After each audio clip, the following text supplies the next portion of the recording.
দ্বারা বিতরণ করা হচ্ছে।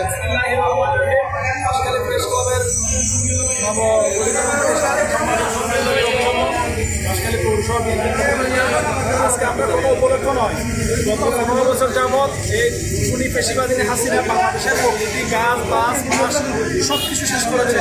আমাদের জাতীয়তাবাদী দলের কেন্দ্রীয় ঘোষিত কর্মসূচি আগামী 6 সেপ্টেম্বর সারা বাংলাদেশে বৃক্ষরোপণ অভিযান, 5 সেপ্টেম্বর মৎস্য অবতরণ, মৎস্যপোনা অবমুক্তকরণ প্রোগ্রাম থেকে বিভিন্ন ধরনের কর্মসূচি হাতে নিয়েছে। আমরা তারই ধারাবাহিকতায় আজকে আমাদের জাতীয়তাবাদী দল বাঁশখালী পৌরসভা বিএনপির সংগ্রামী সভাপতি রাসেল ইকবাল মিয়া, সাধারণ সম্পাদক কোষাদল আইয়ুব সহ এখানে বাংলাদেশ জাতীয়তাবাদী যুবদল, ছাত্রদল, ওলামা দল, কৃষক দল, শ্রমিক দল, স্বেচ্ছাসেবক দল এবং বাঁশখালী পৌরসভার 9 ওয়ার্ডের সকল প্রতিনিধিদের আমরা প্রত্যেক ওয়ার্ডে দলীয় নেতাকর্মীদেরকে এলাকায় বিতরণ করার জন্য প্রায় 2000 গাছের চারা, এখানে আম্রপালি, বিভিন্ন ফলজ গাছ আমরা বিতরণ করেছি। এটা নিম গাছ, ওষুধি গাছ আর কি বিতরণ করেছি।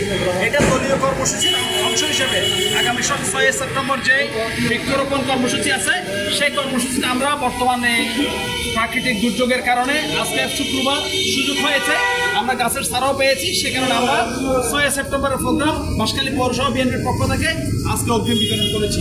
আমাদের এই অনুষ্ঠানে আসার জন্য আপনাকে ধন্যবাদ।